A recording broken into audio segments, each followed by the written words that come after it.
Bonjour, au sommaire de cette édition, les agriculteurs ont manifesté ce mercredi un peu partout en France sous différents modes d'action. Principale revendication, favoriser les produits français au menu des cantines scolaires et de la restauration collective. Et ce mercredi, à Brest, 6 lauréats ont reçu le Trophée breton du développement durable. L'entreprise brestoise 450 a été distinguée pour la création, il y a tout juste un an, du compte CO2. Les explications dans ce journal. Enfin, un petit tour sur l'eau à bord du Diam 24, un nouveau bateau calibré pour la compétition.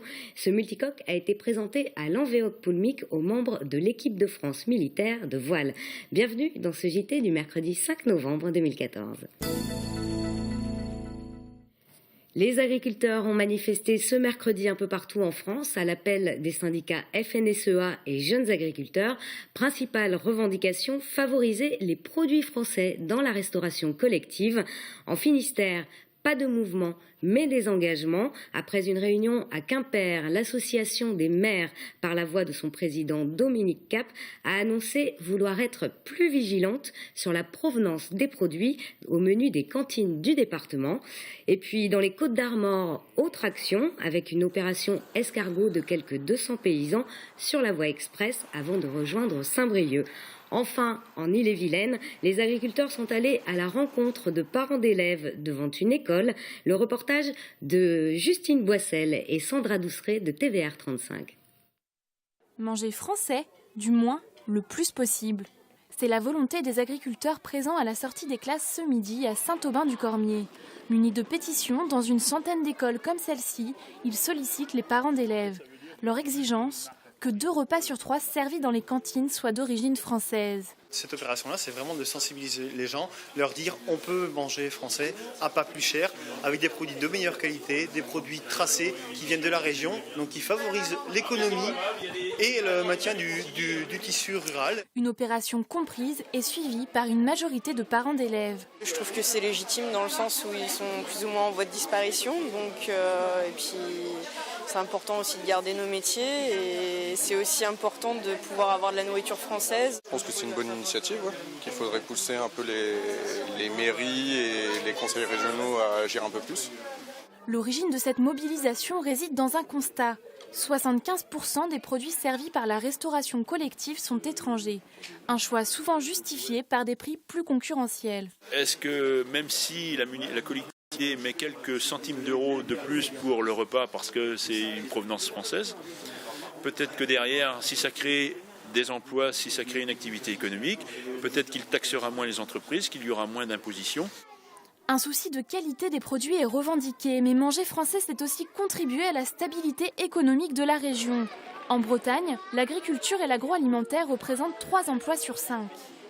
Comment garantir l'accès aux soins d'urgence pour tous, partout sur le territoire breton? Pour répondre à cette question, l'ARS, l'Agence régionale de santé, vient de nommer 18 médecins correspondants SAMU. Ces professionnels sont installés dans des zones éloignées des secours d'urgence, notamment dans les îles bretonnes ou en presqu'île de Crozon.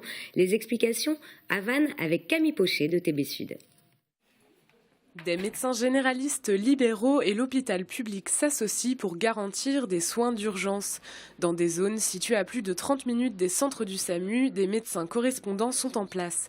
Ils peuvent être appelés par le SAMU pour intervenir avant l'arrivée des secours et ils bénéficient de formation et de matériel.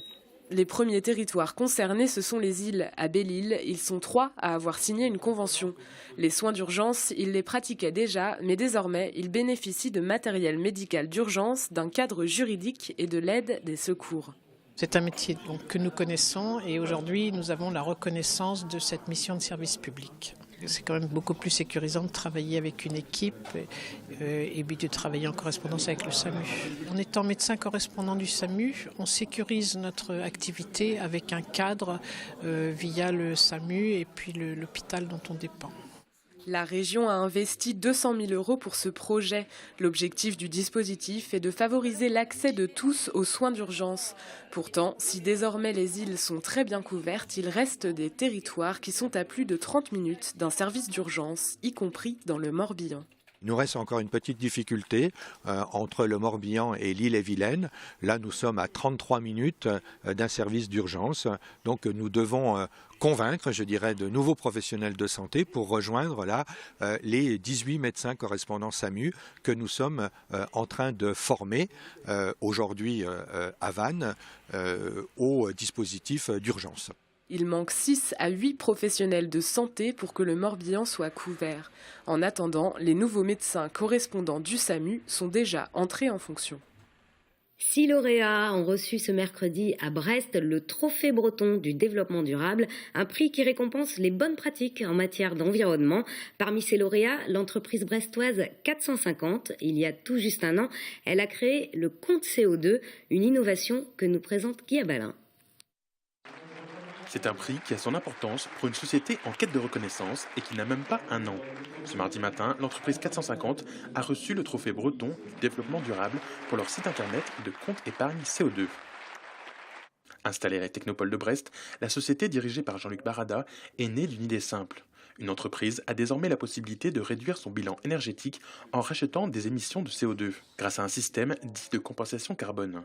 Aux particuliers vertueux d'en profiter. Il fallait trouver surtout un système positif et incitatif. Le changement climatique, c'est aujourd'hui toujours vécu comme une contrainte, une punition, une leçon de morale.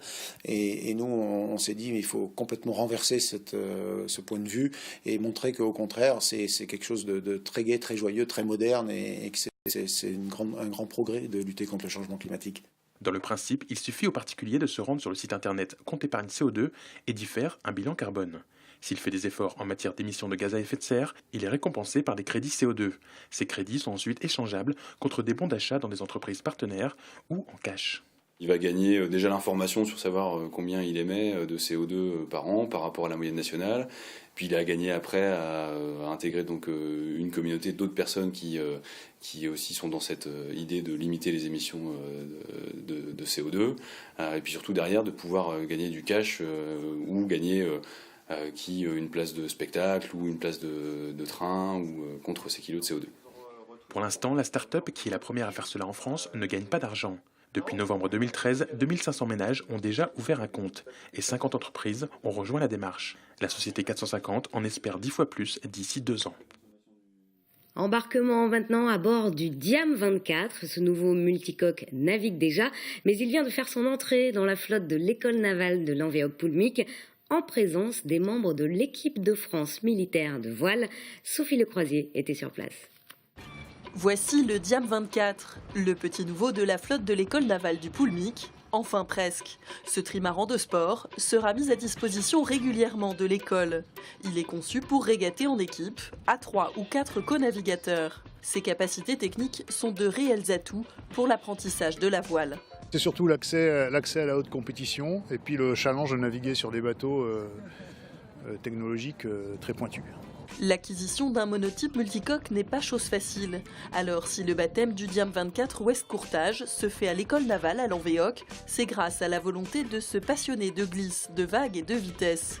Une convention a été signée entre Evan Le Bourdet et l'école. J'ai d'abord décidé en famille de commander ce support comme support de communication pour mon entreprise. Derrière, j'ai réfléchi au programme sportif, j'avais 2 options et m'est venue l'idée un matin d'appeler l'école navale. Et donc je lui ai exposé une idée de mettre à disposition un trimaran Diam 24 pour l'école navale, pour faire passer des valeurs sportives, technologiques, de transfert de savoir avec les élèves de l'école navale, mais aussi les sportifs de haut niveau de la défense. Certains membres de l'équipe de France militaire de voile étaient bien sûr présents pour l'événement. Les multicoques, c'est un peu l'avenir de la voile et c'est chouette pour les élèves de l'école et le monde de l'école navale de découvrir ce bateau et de pouvoir naviguer à bord. Et toute l'équipe de France militaire, on est ravis de ce choix et on va essayer de tourner entre nos disponibilités pour naviguer un peu à bord et faire donner un peu notre expérience aux élèves, je dirais. Nouveau bateau, nouvelles opportunités de régate donc. Et pas des moindres, puisqu'une équipe de l'école navale sera présente sur le Diam 24 lors du Tour de France à la voile 2015. Avant de se quitter, un petit coup de chapeau aux apnéistes brestois dont nous avons suivi à TBO les expéditions polaires.